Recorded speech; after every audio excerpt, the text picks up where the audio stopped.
Hello welcome back to my channel. Let's prepare green ಬಟಾಣಿ ಸಾಂಬಾರ್. ಮಾಡುವ ವಿಧಾನ: ಟೊಮ್ಯಾಟೊ, ಗಸಗಸೆ, ಕೊತ್ತಂಬರಿ ಸೊಪ್ಪು, ಪುದೀನ ಸೊಪ್ಪು, ಚಕ್ಕೆ, ಲವಂಗ, ಬೆಳ್ಳುಳ್ಳಿ, ಶುಂಠಿ, ಈರುಳ್ಳಿ ಮತ್ತು ತುರಿದಿಟ್ಕೊಂಡಿರೋಂಥ ತೆಂಗಿನಕಾಯಿ.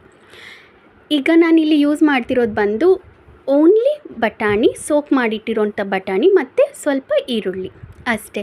ನಿಮಗೆ ಬೇಕಾದರೆ ಆಲೂಗಡ್ಡೆ, ಬದನೆ ಎಲ್ಲ ಹಾಕಿ ಯೂಸ್ ಮಾಡ್ಬೋದು, ನಾಟ್ ಅ ಪ್ರಾಬ್ಲಮ್. ಬಟ್ ನಾನಿಲ್ಲಿ ಎರಡು ಇವತ್ತು ಯೂಸ್ ಮಾಡ್ತಿಲ್ಲ. ಸೊ ಹಾಗಾಗಿ ನಾನು ಇದು ಎರಡನ್ನ ಮಾತ್ರ ಯೂಸ್ ಮಾಡ್ತಾಯಿದ್ದೀನಿ. ಬಿಕಾಸ್ ನಾವು 3 ಮಂದಿಗೆ ಅಷ್ಟೊಂದು ತರಕಾರಿ ಅವಶ್ಯಕತೆ ಇಲ್ಲ ಅಂತ ಅನ್ನಿಸ್ತು. ಹಾಗಾಗಿ ನಾನು ಇಷ್ಟೇ ಮಾಡ್ತಿರೋದು. ನೀವಿಲ್ಲಿ ನೋಡ್ಬೋದು 3 ಹೆಸ್ಲಾಗುವಷ್ಟು ಬೆಳ್ಳುಳ್ಳಿ, 3 ಬೆಳ್ಳುಳ್ಳಿ ಹಾಕ್ಕೊಂಡಿದ್ದೀನಿ. ಮತ್ತು 1 ಪಿಂಚ್ ಆಗುವಷ್ಟು ಶುಂಠಿ, ಅರ್ಧ ನೀರುಳ್ಳಿನ ಹಾಕ್ಕೊಂಡಿದ್ದೀನಿ. ಸೊ ಇದು ಒಳ್ಳೆ ಡೀಪ್ ಫ್ರೈ ಮಾಡ್ಕೋಬೇಕಾಗತ್ತೆ. ನಾನು ಪ್ರತಿಯೊಂದು ಯಾವ ರೀತಿಯಾಗಿ ಮಾಡ್ತಾಯಿದ್ದೀನಿ ಅಂದರೆ, ಮಸಾಲೆ ಸಾಂಬಾರು ಇರ್ಬೋದು ಅಥವಾ ಪಲಾವ್ ಇರ್ಬೋದು, ಪ್ರತಿಯೊಂದು ಮಸಾಲೆನ ಕೂಡ ನಾನು ಫ್ರೈ ಮಾಡಿನೇ ಹಾಕ್ತೀನಿ. ಯಾಕಂದರೆ ಹಸಿ ಸ್ಮೆಲ್ ಇರೋದಿಲ್ಲ. ತಿನ್ನಬೇಕಾದ್ರೂ ಒಳ್ಳೆ ಅರೋಮಾ ಸ್ಮೆಲ್ ಇರುತ್ತೆ ಆ್ಯಂಡ್ ಹಸಿ ಸ್ಮೆಲ್ ಕೂಡ ಇರೋದಿಲ್ಲ ಅದರಲ್ಲಿ.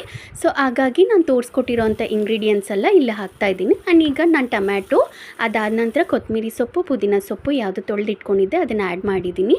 ಆ್ಯಂಡ್ ಗಸಗಸೆ ಕೂಡ ಇಲ್ಲಿ ಆ್ಯಡ್ ಮಾಡ್ಕೊಂಡಿದ್ದೀನಿ. ಸೊ ತೆಂಗಿನಕಾಯಿ ತುರಿ ನನ್ನ ಕೈ ಮುಷ್ಟಿ ಆಗುವಷ್ಟು 2 ಹಾಕ್ಕೋತಾ ಇದ್ದೀನಿ, 2 ಮುಷ್ಟಿಯಷ್ಟು. ಬಿಕಾಸ್ ನನ್ನ ಕೈ ತುಂಬ ಪುಟಾಣಿ ಇದೆ ಅದಕ್ಕೆ. ಆ್ಯಂಡ್ ಖಾರಕ್ಕೆ ತಕ್ಕಷ್ಟು ಖಾರದ ಪುಡಿ, ಧನಿಯಾ ಪುಡಿ 1 ಸ್ಪೂನ್ ಹಾಕ್ಕೊತಾ ಇದ್ದೀನಿ. ಸೊ ಇಲ್ಲಿ ಖಾರದ ಪುಡಿ ಮತ್ತು ಧನಿಯಾ ಪುಡಿ ಎರಡೂ ಸಹ 1 ಸ್ಪೂನೇ ನಾನು ಆ್ಯಡ್ ಮಾಡ್ಕೊಂಡಿರೋದು. ಈಗ ನಿಮ್ಮ ಮನೇಲಿ ಎಷ್ಟು ಜನ ಇರ್ತಾರೆ ಅಂತ ನೋಡಿ ನೀವು ಮಸಾಲೆನ ಆ್ಯಡ್ ಮಾಡ್ಕೋಬೇಕಾಗತ್ತೆ. Okay, so let's go with turmeric. ಅರಿಶಿನ 1 ಚಿಟಿಕೆಯಷ್ಟು ಹಾಕ್ಕೋತಾ ಇದ್ದೀನಿ ಪುಟಾಣಿ ಸ್ಪೂನಲ್ಲಿ. ಸೊ ಇದನ್ನು ಒಳ್ಳೆ ಫ್ರೈ ಮಾಡಬೇಕಾಗತ್ತೆ. ಬನ್ನಿ ರುಬ್ಕೊಂಡು ಬರೋಣ ಈಗ. ಸೊ ಟಡಾನ್, ಮಸಾಲ ರೆಡಿ ಆಯಿತು. ಸೊ ಈಗ ಸಾಂಬಾರಿಗೆ ಕುದಿಸ್ಲಿಕ್ಕೆ ಇಡಬೇಕಲ್ವ, ಹಾಗಾಗಿ ನಾನು ಕುಕ್ಕರ್ನ ಇಡ್ತಾಯಿದ್ದೀನಿ. ಆ್ಯಂಡ್ 2 ಟೀ ಸ್ಪೂನ್ ಆಗುವಷ್ಟು ಕೊಬ್ಬರಿ ಎಣ್ಣೆನ ನಾನು ಯೂಸ್ ಮಾಡ್ತಾಯಿದ್ದೀನಿ. ಆ್ಯಕ್ಚುಲಿ ನಾವು ಪ್ರತಿಯೊಂದು ಅಡುಗೆಗೂ ಕೊಬ್ಬರಿ ಎಣ್ಣೆನೇ ಯೂಸ್ ಮಾಡ್ತೀವಿ. ತುಂಬಾ ಚೆನ್ನಾಗಿರುತ್ತೆ ಫ್ಲೇವರ್ ಮಾತ್ರ. ಸೊ ಕೊಬ್ಬರಿ ಎಣ್ಣೆ ಯೂಸ್ ಮಾಡಿದ್ದೀವಿ ಅಂತ ಯಾರಿಗೂ ಗೊತ್ತಾಗೋದಿಲ್ಲ, ಆ ರೀತಿಯಾಗಿರುತ್ತೆ.